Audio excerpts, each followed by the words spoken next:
خوش نصیب لوگ وہ جن کو نصیب ہو صحبت اللہ۔ آہ ولی میں وہ تاثیر دیکھی، بدلتی ہزاروں کی تقدیر دیکھی۔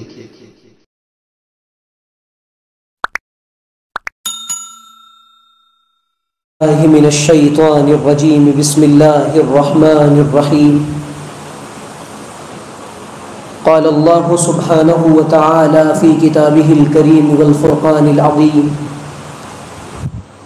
ظہر الفساد فی البر والبحر بما کسبت ایدی الناس وقال النبی صلی اللہ علیہ وسلم إياك والمعصية فإن بالمعصية حل سخط الله۔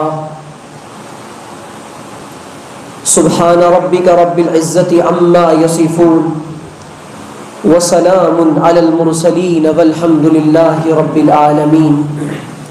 اللهم صل على سيدنا محمد وعلى آل سيدنا محمد فی اول کلامنا و اوسط کلامنا و آخر کلامنا۔ میرے عزیز دوستوں اور بزرگوں، آپ کی اس مسجد میں اس طالب علم کی پہلی دفعہ حاضری ہوئی ہے۔ آپ حضرات اکابر کے بیانات سے محظوظ ہوتے ہیں، مستفید ہوتے رہتے ہیں۔ میں بھی اپنا سبق سنانے کی غرض سے آپ حضرات کی حکم کی تعمیل میں حاضر ہوا ہوں۔ اللہ تعالیٰ سے دعا ہے کہ اللہ تعالیٰ مجھے صحیح طرح سے بات کہنے کی، ہم سب کو سمجھنے کی، عمل کرنے کی توفیق عطا فرمائیں۔ میرے عزیزوں، یہ بات تو ہم سب جانتے ہیں کہ دنیا میں انسان کو اللہ تعالیٰ نے اپنی عبادت اور اپنی مرضیات پر چلنے کے لیے بھیجا ہے، اور ان کاموں کے کرنے کے لیے کہا ہے جن سے اللہ خوش ہوتا ہے، ان کاموں سے رکنے کے لیے کہا ہے جن سے اللہ ناراض ہوتا ہے۔ جن کاموں سے اللہ خوش ہوتا ہے ان کو ہم عبادت اور طاعت کہتے ہیں، اور جن سے اللہ ناراض ہوتا ہے ان کو ہم معصیت اور گناہ کہتے ہیں۔ ہم نے بچپن سے لے کر اب تک سنا کہ گناہ نہیں کرنا ہے، اور گناہ اللہ کی ناراضگی کا ذریعہ ہے۔ لیکن جس درجے میں گناہوں کے تعلق سے ہمارے دل میں قباحت ہونی چاہیے، اور گناہوں کی جو کراہیت اور گناہوں سے جو نفرت ہمیں ہونی چاہیے، وہ اب تک پیدا نہیں ہو سکی۔ انسان اس وقت تک سچا پکا عابد اور اللہ کا مطیع اور فرما بردار نہیں بن سکتا جب تک کہ اسے گناہوں سے نفرت اور کراہیت پیدا نہ ہو جائے، اس کے دل کے اندر گناہوں کے تعلق سے نفرت اور کراہیت آ جائے کہ جس طریقے سے انسان غلاظت کو دیکھ کر، ناپاکی کو دیکھ کر اپنے جسم کو اور اپنے کپڑے کو بچاتا ہے، اسی طریقے سے گناہوں کے تصور سے بھی انسان کو شرم آنے لگے۔ یہ اصل میں عبادت کا اور اللہ کی اطاعت کا مفہوم ہے۔ دیکھیں، انسان فرمانبرداری کے ساتھ زندگی گزارتا ہے، تو ہم نے تو یہ سنا ہے نا کہ انسان فرمانبرداری کے ساتھ زندگی گزارنے پر اس کو آخرت میں انعامات ملتے ہیں۔ اللہ تعالی نے دنیا میں انسان کو 60-70 سال کی جو زندگی دی ہے، یہ 60-70 سال کی زندگی بھی انسان کی عبادات اور طاعت کے ساتھ خوشگوار بن جاتی ہے، اور گناہوں کے ساتھ اور گناہوں کے وبال کی وجہ سے یہ زندگی عذاب بن جاتی ہے۔ آج پوری دنیا میں جو ایک اضطراب کی کیفیت ہے، بے چینی کا جو عالم ہے، پوری دنیا جو پریشان پھر رہی ہے، نوجوانوں کے الگ مسائل ہیں، دل مضطرب ہے، دلوں کو سکون اور چین نہیں، یہ گناہوں کے عام ہونے کی نحوست ہے، اور یہ کوئی ایسی بات نہیں ہے کہ انسانوں کا اپنا بنایا ہوا قانون ہے، یہ خداوند قدوس کا بیان کردہ وہ ازلی قانون ہے جس کو اللہ تعالیٰ نے اپنی آخری کتاب میں بیان کیا، ظہر الفساد فی البر والبحر بما کسبت ایدی الناس۔ یہ جو تم کچھ کرتے ہو، یہ سارے اعمال، سارے حالات، سارے فسادات، چاہے وہ خشکی کے راستے آئیں یا تری کے راستے آئیں، چاہے وہ آسمانوں سے نازل ہو یا زمین سے برپا ہو، چاہے وہ سمندروں کے راستے آئیں یا ہواؤں کے ذریعے آئیں، بیماریوں کے راستے آئیں یا معیشت کے راستے آئیں، یا انسانیت پر حالات آئیں یا فسادات اور ظلم کا بازار گرم ہو، اللہ تعالیٰ کہتا ہے یہ سب تمہارے اپنے ہاتھوں کی کمائی ہے۔ انسان پر جب حالات آتے ہیں تو وہ اپنے نام اعمال کو دیکھنے کی بجائے اللہ تعالیٰ کی ذات کو کوستا ہے کہ ہم لوگوں پر حالات یہ اللہ کی طرف سے آ رہے ہیں۔ جب میں نے کہا خدا میرا حال دیکھ، آئی صدا بندے نام اعمال دیکھ، اللہ تعالیٰ کہہ رہے ہیں کہ اپنے نام اعمال کو دیکھ، اور قیامت کے دن انسان سے کہا جائے گا اپنے نام اعمال کو پڑھ جو تیرے دائیں ہاتھ میں دیا گیا ہے یا بائیں ہاتھ میں دیا گیا ہے۔ اس دن جب انسان نام اعمال پڑھے گا تو دو صورتیں ہوں گی، ایک صورت تو یہ ہوگی یا تو وہ بدعمالیوں سے بھرے ہوں گے یا وہ نیکیوں اور طاعت سے بھرے ہوں گے۔ اس اعمال نامے کو جو ہم قیامت کے دن پڑھنے والے ہیں اس سے بہتر ہے کہ دنیا میں ہم درست کر لیں، اور دنیا میں پڑھ کر کے اور دنیا میں اپنے نام اعمال کو دیکھ کر درست کر لیں۔ گناہ کیا ہے؟ ہر وہ چیز جس سے رب کریم ناراض ہوتا ہے اس کو گناہ کہتے ہیں۔ انسان یہ خیال کرے کہ جس نے مجھے بنایا اور یہ جسم عطا کیا، اس جسم کے ذریعے سے نہ ظاہر میں کوئی نافرمانی ہوگی نہ باطن میں کوئی نافرمانی ہوگی۔ قرآن یہ کہہ رہا ہے وَذَرُوا ظَاهِرَ الْإِثْمِ وَبَاطِنَهُ، کہ ظاہر کے گناہوں کو بھی چھوڑ دو اور باطن کے گناہوں کو بھی چھوڑ دو۔ ظاہر کے گناہ یہ ہے اپنی نگاہ کو پاکیزہ بناؤ، اپنی زبان کو پاکیزہ بناؤ، اپنے ہاتھ پیر کو دوسروں کو اپنے ہاتھ پیر اپنے شر سے بچاؤ اور محفوظ رکھو، اور اپنی زبان اور نگاہ، یہ ظاہر کے وہ تمام گناہوں کی ابتدا اور گناہوں کی شروعات یہیں سے ہوتی ہے۔ اسی لیے امام غزالی نے لکھا ہے کہ زبان سے 70 سے زیادہ گناہ ہوتے ہیں، اور آنکھ سے ان گناہوں کی ابتدا ہوتی ہے جو باطن کو اور دل کی کیفیت کو اور قلب کی حالت کو تباہ کر دیتے ہیں۔ اسی لیے قرآن کریم نے سب سے پہلے کہا اپنی نگاہوں کو جھکاؤ۔ ہم جو یہاں وہاں دیکھتے ہیں نا، بلکہ عبداللہ ابن مبارک رحمت اللہ علیہ تو کہتے تھے من ترک فضول النظر یلقى الخشوع ومن ترک فضول الکلام یلقى الحکمہ، جو انسان فضول گوئی چھوڑ دیتا ہے اللہ تعالیٰ اس کو حکمت عطا فرماتے ہیں، اور جو فضول نظر چھوڑتا ہے اللہ اس کو خشوع عطا فرماتے ہیں۔ نمازوں میں لٹی ہوئی بے سکونی اور نمازوں کی کیفیت اور نمازوں کا لٹا ہوا خشوع یہ بتا رہا ہے ہماری نگاہیں پاک نہیں ہیں۔ ہم اپنی نگاہ پر محنت نہیں کر سکے۔ جن اکابر کا ہم نام لیتے ہیں نا، ان اکابر میں ایک بزرگ گزرے حضرت اقدس مولانا عبد القادر رائے پوری رحمت اللہ علیہ، وہ کہتے تھے کہ حلال چیزوں کو، اپنی بہنوں کو، اپنے گھر کی عورتوں کو بھی ضرورت سے زیادہ نہ دیکھو، اور کہتے تھے کہ میں نے اپنی بہن پر بھی ضرورت سے زیادہ نگاہ نہیں ڈالی۔ حضرت عمر ابن خطاب باہر بیٹھے ہوئے اپنے گھر کے، کسی نے پوچھا کہ باہر کیوں بیٹھے؟ کہنے لگے کہ میری بیٹی حفصہ اندر ہے، میں نہیں چاہتا کہ میں اپنی بیٹی کے ساتھ خلوت اختیار کروں۔ جب انسان اپنے آپ کو مکمل گناہوں سے بچائے، اور یہ زمانہ جس زمانے میں میں اور آپ سانس لے رہے، آج منکرات پر بولنے کا اور منکرات کے ترک کرنے کا یہ جذبہ امت مسلمہ کے اندر سے خصوصاً دیندار طبقے سے ختم ہو چکا ہے۔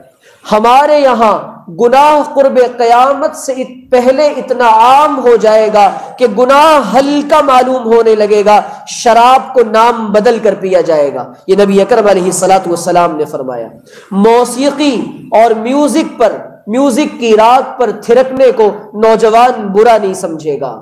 لڑکے مرد اور عورتوں کے اختلاط کو فیشن اور پیشن بنا لیا جائے گا۔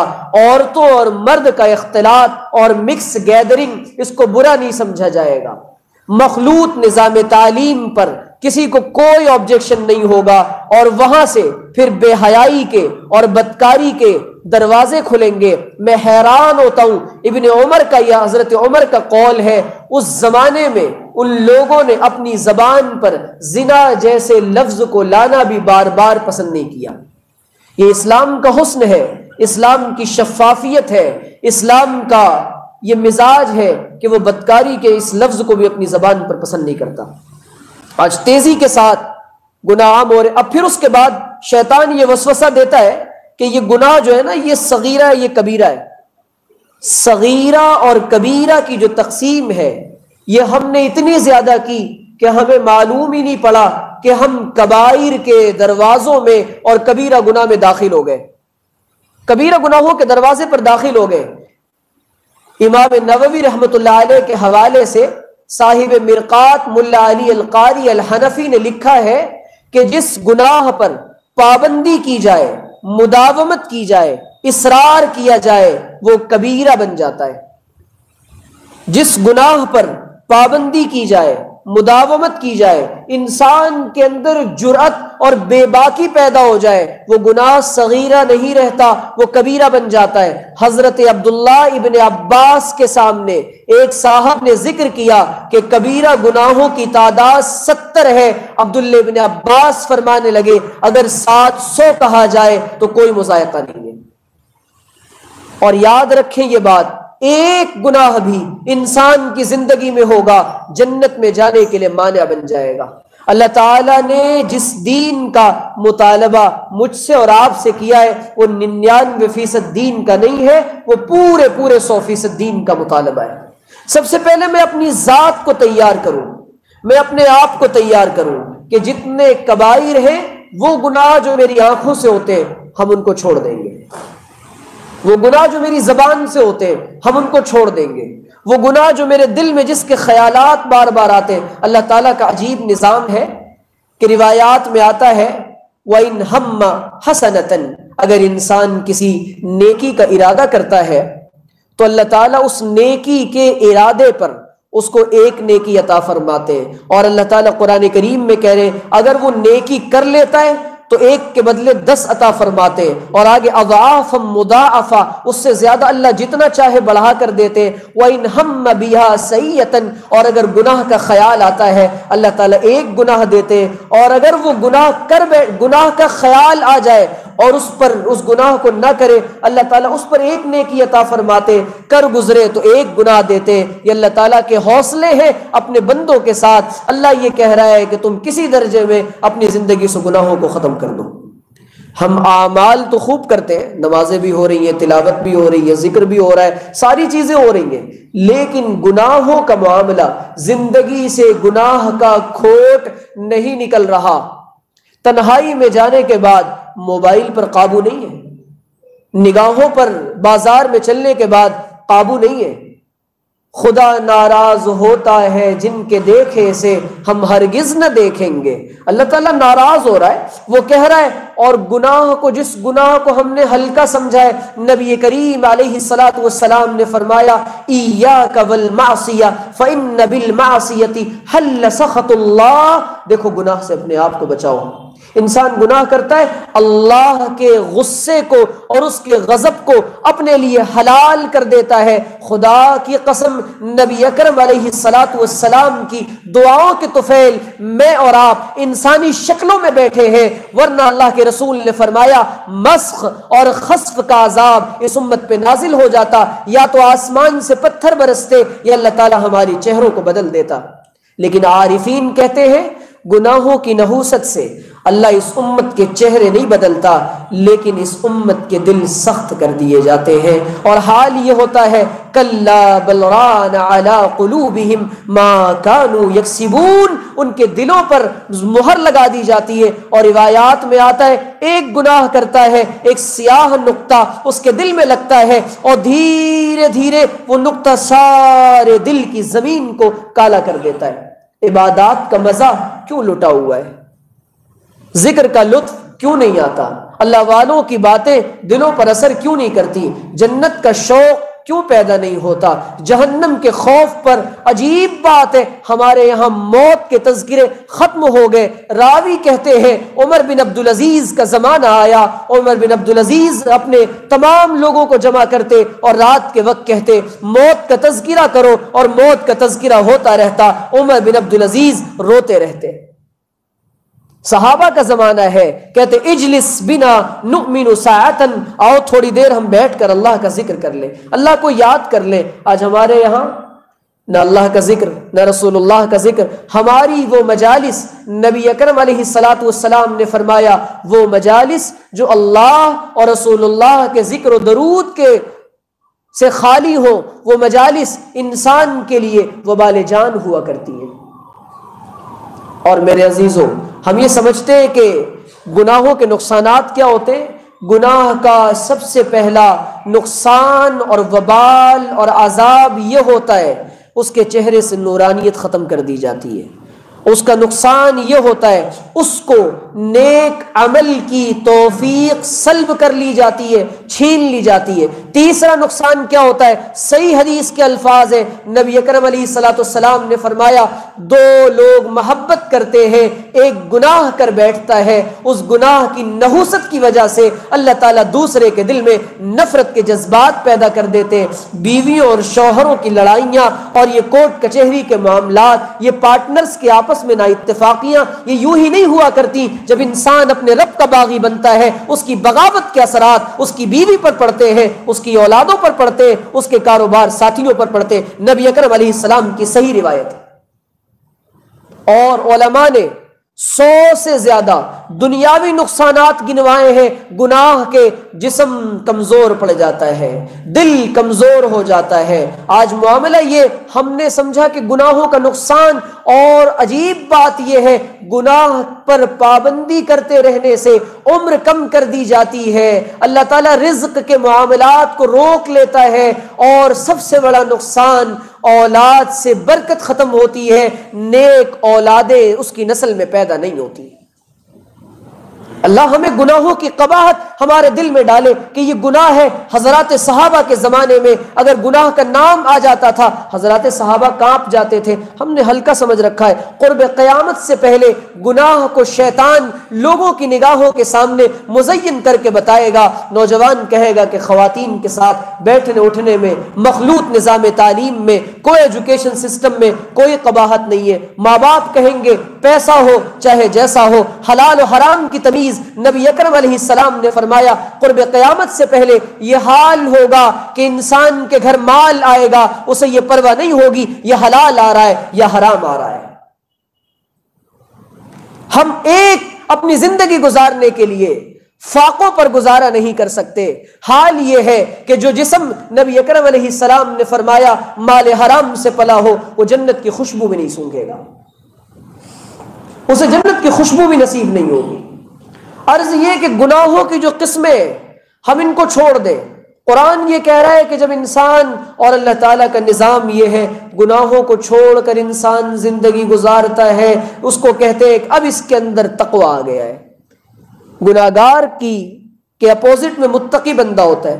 متقی گناہ نہ کرنے والے کو، گناہ سے بچنے والے کو کہتے ہیں، اور گناہ ہو جائے تو اس کو توبہ کے بغیر قرار اور چین نہیں آتا۔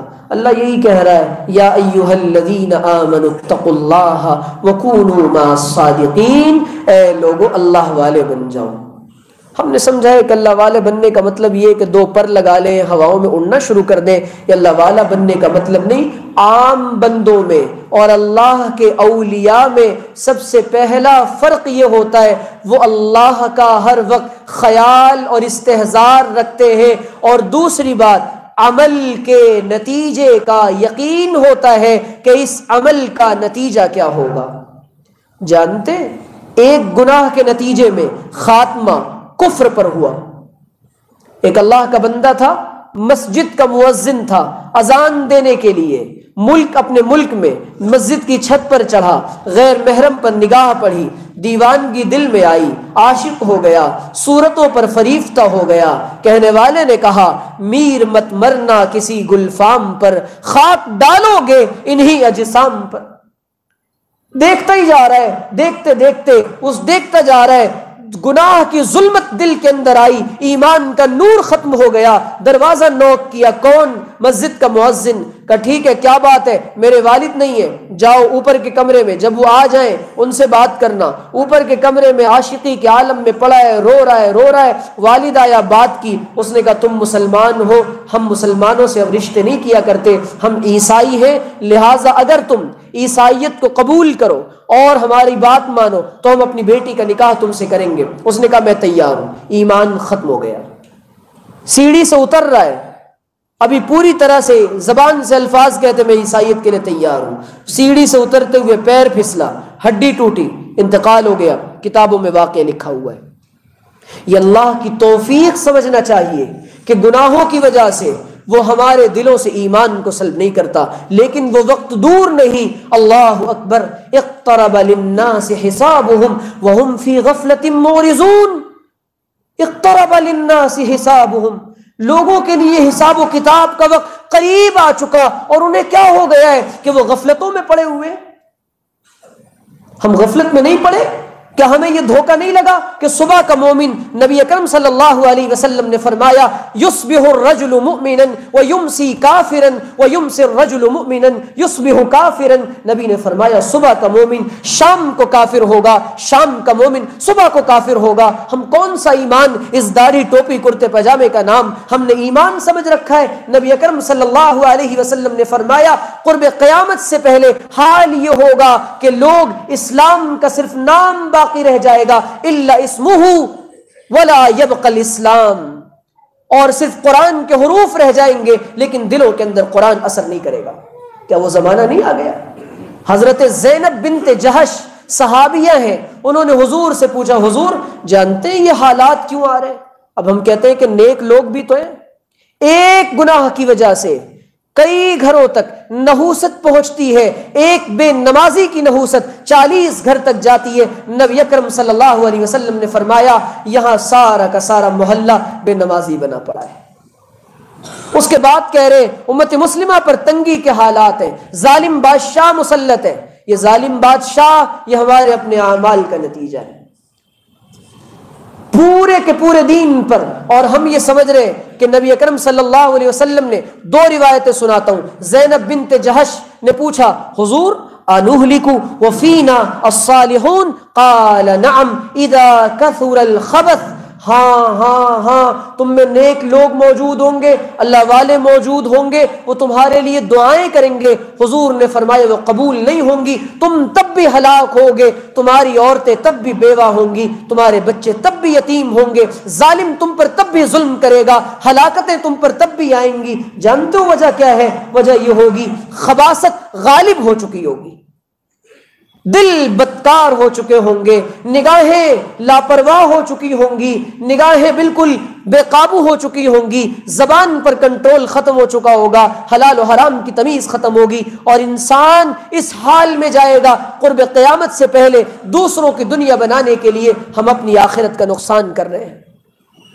بوڑھا باپ اولاد کے لیے سود لے رہا ہے اور سود کو حلال کروانا چاہتا ہے، اور یہ مالدار طبقے میں یہ بیماری زیادہ آ گئی، جی یہ سود لے لے اور وہ لون لے لے. اللہ تعالیٰ نے اعلان جنگ کیا ہے سود لینے دینے والوں سے. آج پوری دنیا کی معیشت جو سب سے زیادہ ڈاؤن ہو رہی ہے، اور پوری آپ جانتے اورنگزیب عالمگیر کے زمانے میں ملک ہندوستان کو اللہ تعالیٰ نے وہ قوت اور طاقت عطا فرمائی تھی، دنیا کی 25% GDP اور یہاں کی معیشت سے پوری دنیا کی معیشت اور دنیا کے سارے ممالک ایک طرف، اورنگزیب عالمگیر کا جو دور ہے 50 سالہ سنہرا دور، وہ دور یہ تھا جب بادشاہ نیک ہوا کرتے، جب رعایا نیک ہوا کرتی ہے، جب لوگ اپنے معاملات کو اللہ سے حل کرواتے ہیں، اور جب گناہوں سے توبہ کی جاتی ہے، اور جب قرآن و سنت کی صدائیں عام ہوتی ہیں۔ اللہ تعالیٰ نے یہ نظام دیا ہے کہ دنیا کے اندر ہریالیاں اور معیشت کو اٹھاتا ہے اور لوگوں کو بھوکا نہیں مارتا۔ یہ اللہ تعالیٰ کا نظام ہے۔ اللہ کی زمین پر بغاوت کر کے نہ انسان دنیا میں چین سے رہ سکتا ہے، نہ قبر میں جانے کے بعد چین سے رہے گا۔ حضور نے فرمایا، صحابہ نے پوچھا کہ تم پر دوسری قومیں ٹوٹ پڑیں گی، شور نہ مچاؤ، یہودیوں کو الزام نہ دو، الزام ان کو دیتے تھے، قصور اپنا نکل آیا۔ مسجدیں ہم آباد نہیں کر رہے، داڑھی رکھنے کو ہم تیار نہیں، گناہ چھوڑنے کو ہم تیار نہیں، حقوق العباد کے سلسلے میں ہم مسلمان بہت کوتاہی کر رہے ہیں، حقوق العباد کے سلسلے میں ہم بہت کوتاہی کر رہے ہیں۔ اسلام یہ دونوں چیزوں کا خلاصہ ہے۔ حضور نے فرمایا قومیں تم پر ٹوٹ پڑیں گی۔ صحابہ نے پوچھا حضور کیا ہماری تعداد کم ہوگی؟ حضور نے کہا نہیں نہیں، تمہاری تعداد بہت ہوگی، تمہاری حیثیت سمندر کے جھاگ کے برابر بھی نہ ہوگی۔ صحابہ نے پوچھا حضور وجہ کیا ہوگی؟ آپ نے فرمایا تمہارے دلوں میں وہن ڈال دیا جائے گا۔ صحابہ نے کہا مل وہن یا رسول اللہ؟ قال علیہ الصلاۃ والسلام حب الدنیا وکراہیت الموت۔ انسان دنیا سے محبت کرے گا اور موت کو اپنے لیے ناپسند کرے گا۔ اسی لیے جو چیز اٹل حقیقت ہے ہم اس کے لیے تیار ہو جائیں۔ تو آج سے ہم سب ارادہ کرتے ہیں کہ اپنے ظاہر باطن کے گناہ انشاءاللہ چھوڑیں گے۔ انشاءاللہ تعالی ہم سب کو سچی پکی توبہ کرنے کی توفیق عطا فرمائے۔ اللہ تعالی ہم سب کو اپنی نیکی کی زندگی گزارنے کی توفیق عطا فرمائے۔ وآخر دعوانا ان الحمد للہ رب العالمین۔